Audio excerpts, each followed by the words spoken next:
আমার আজকের লাঞ্চে ছিল হচ্ছে এখানে খুদের ভাত, তারপর হচ্ছে অনেক ধরনের ভর্তা ছিল। আর যেগুলো আসলে ঝাল ভর্তা ছিল সেগুলো আসলে আমি নেইনি। আর এখানে একটা ডিম নিয়ে নিয়েছি আমি আমার মতো করে। এটা ছিল খুবই মজার। খুদের ভাত আসলে অনেকভাবে রান্না করা যায়, মানে এখানে একটু হালকা হলুদের গুঁড়া দিয়েছিল, তাই আসলে এই কালারটা হয়েছে। But it was very delicious. আমার কাছে এত পরিমাণ ভালো লেগেছে। আমরা সপ্তাহে মানে একদিন হলেও আমরা খুদের ভাত আর হচ্ছে ভর্তা খাবো। তার সাথে যদি ডিম না থাকে তাহলে কিন্তু একদমই ভালো লাগে না। ডিমটা থাকলে অনেক বেশি মজা লাগে। যেহেতু ঝাল আমি এখন অ্যাভয়েড করছি, তাই আসলে আমি ঝাল ভর্তাগুলো আমি নেইনি। মানে যেগুলো ঝাল কম হয়েছে সেগুলো আসলে নিয়ে তারপর হচ্ছে আমি খেয়ে নিচ্ছি। আমরা আসলে আমাদের দেশে আসলে এই খুদের ভাত আর ভর্তাটা হচ্ছে সকালে খেয়ে থাকে, মানে ব্রেকফাস্টে।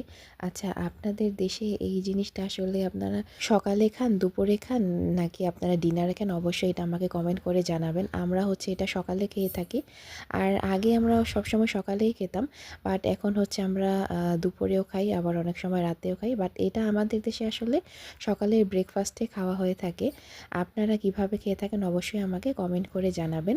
আর আমি মনে করি ৩টা ভর্তা থাকলে, মানে ৪টা ভর্তা থাকলে আর কোনো ভর্তাই লাগে না। ১ নাম্বার হচ্ছে আলুর ভর্তা, ২ নাম্বার হচ্ছে আপনার শুটকির ভর্তা, ৩ নাম্বার হচ্ছে আপনার ধনিয়া পাতার ভর্তা, ৪ নাম্বার হচ্ছে আপনার কালো জিরা ভর্তা।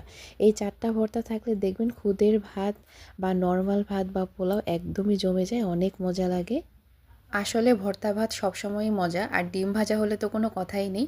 আর ডিম ভাজা ডালও কিন্তু অনেক ভালো লাগে আমার কাছে স্পেশালি। আপনাদের কাছে কি খেতে ভালো লাগে এটাও কিন্তু কমেন্ট করে জানাবেন।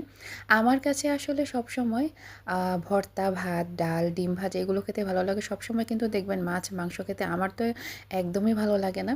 আমার হচ্ছে একটু আলুর ভর্তা, তারপর হচ্ছে বেগুন ভাজা, আলু ভাজা, ডিম, ডাল এগুলো খেলেই আমার আসলে হয়ে যায়। মানে এগুলো দিয়েই হয়ে যায় আর কি। এই আর কি। তো আপনাদের কাছে কী, কী ভালো লাগে খেতে সেটাও কমেন্ট করে আমাকে জানাবেন। অ্যান্ড আমার ভিডিওগুলোকে কোথা থেকে দেখছেন সেটা যদি বলেন তাহলে অনেক ভালো হবে। তাহলে আমিও বুঝতে পারবো আসলে কোন কোন এলাকা থেকে আমার ভিডিওগুলো আপনারা দেখতে পাচ্ছেন। তো আমি সবসময় কী করি, ডিমের কুসুমটা আলাদা করে তারপর হচ্ছে আমি আমার মতো করে মাখিয়ে নিই। আমি বিয়েবাড়িতে গেলেও সেম কাজটাই করি, অ্যান্ড হচ্ছে বাসায় আমি সেম কাজটাই করি। মানে ডিমের কুসুম দিয়ে আমি ঝোল দিয়ে মাখিয়ে তারপর হচ্ছে খেয়ে থাকি। যেহেতু আজকে কোনো ঝোল নেই, এটার জন্য হচ্ছে আমি ভর্তার সাথেই মাখিয়ে নিয়েছি। আমার কাছে আমার মতো কে কে করেন আপনারা? আমার কাছে মানে এইভাবে কুসুমের সাথে ঝোল দিয়ে মাখালে অনেক ভালো লাগে, অনেক টেস্ট লাগে।